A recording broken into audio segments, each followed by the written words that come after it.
अल्लाह तबारक व ताला इरशाद फरमाता है, इज़ा रातहुम मिन मकाने बईद समीउ लहा तगयुज़ वज़फीरा। जब जहन्नम अपने अंदर आने वालों को दूर से देखती है तो वो ग़ज़बनाक होकर इतनी तेज आवाज में चीख मारती है कि उसकी चीख से हर इंसान की रूह कांप उठती है। और जब उसमें इंसानों को डाला जाने लगता है तो वह जहन्नम इतनी हैबत में होती है कि उसकी आवाज से भीतर मौजूद लोग भी तड़प उठते हैं। फिर अल्लाह कुरान में फरमाता है, योम नकूलु ली जहन्नम हलिन तलती व तकूलु हल में मजीद। उस दिन अल्लाह कहेगा, ए दोज़ख क्या तू भर गई? और दोज़ख बोलेगी, और ज्यादा हो जाए तो अच्छा है। यह है दोज़ख की भूख। कुरान कहता है, डरो उस आग से जिसका ईंधन इंसान और पत्थर होंगे। जब जब इंसान उसमें डाले जाएंगे आग उतनी ही भयंकर होती जाएगी। एक बार हजरत मोहम्मद सहाबा के साथ बैठे थे। एक जोर की धमाके जैसी आवाज आई। हुजूर ने पूछा, क्या तुम जानते हो ये क्या था? सहाबा ने अर्ज किया, अल्लाह और उसके रसूल बेहतर जानते हैं। तब नबी ने इरशाद फरमाया, आज से 70 साल पहले जहन्नम में एक पत्थर गिराया गया था और वो आज जाकर उसकी तह में गिरा है। सोचो, इतनी गहराई कि एक पत्थर को नीचे तक पहुंचने में 70 साल लग जाएं। फिर मौला अली रह फरमाते हैं, जहन्नम के 7 तबके हैं और 7 दरवाजे हैं।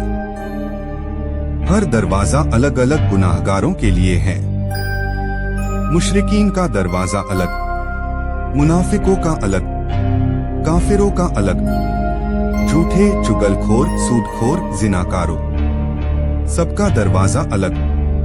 उस दिन जहन्नम को 70,000 फरिश्ते खींचते हुए लाएंगे, जबकि एक अकेला फरिश्ता पूरी कायनात को हिला सकता है। तो सोचिए कैसा मंजर होगा। और हाँ, जहन्नम के कान भी हैं, आंखें भी हैं, वो सुनती भी है और बोलती भी है। और जब वो लाई जाएगी तो वो चीख चीख कर अपनी भूख जताएगी। उसकी भूख सिर्फ और सिर्फ इंसानों से पूरी की जाएगी। नबी फरमाते हैं, तुम जो दुनिया की आग देखते हो वो जहन्नम की आग का सिर्फ 1/70 हिस्सा है। हम इस आग में उंगली नहीं रख सकते।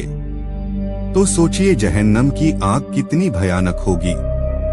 1000 साल तक उसे तपाया गया तो वो लाल हो गई। फिर 1000 साल और तो वो सफेद हो गई। फिर 1000 साल तो वो काली हो गई। अब वो आग काली है, उसमें कोई रोशनी नहीं है, सिर्फ और सिर्फ अंधेरा और दर्द है। कुरान कहता है, उस दिन लोगों को 3 तरह का अजाब होगा।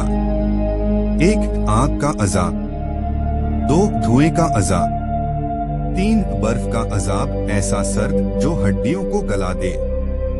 भूख लगेगी तो शजरे ज़क़ूम यानी ठोहर का फल दिया जाएगा, एक ऐसा कांटेदार दरख्त।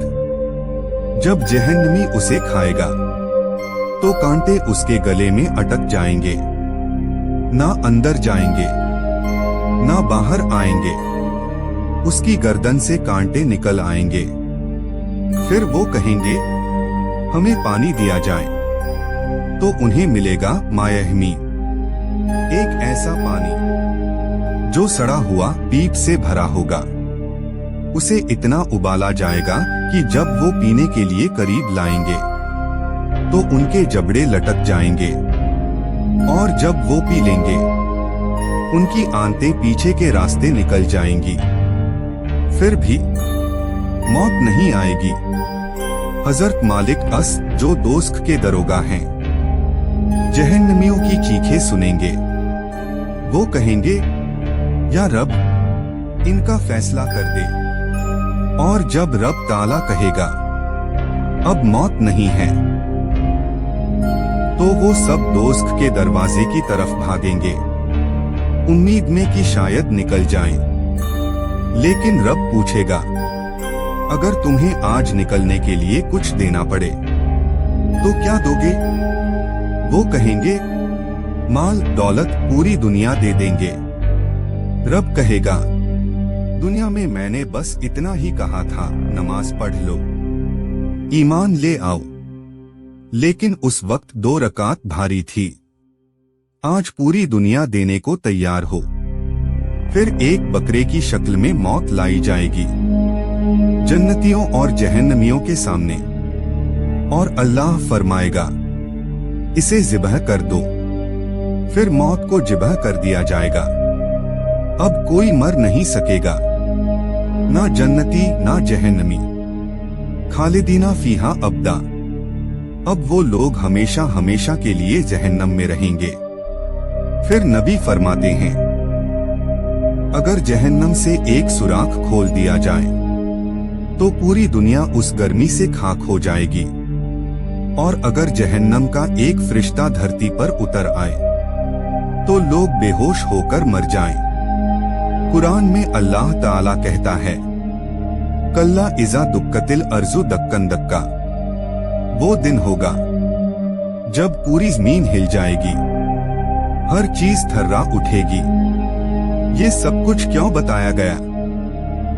ताकि हम आज ही अभी से अपने गुनाहों से तौबा करें, नमाज को अपनाएं, ईमान को मजबूत करें और उस आग से बच जाएं, जिससे बचने के लिए नबी की आंखें नम हो जाया करती थीं।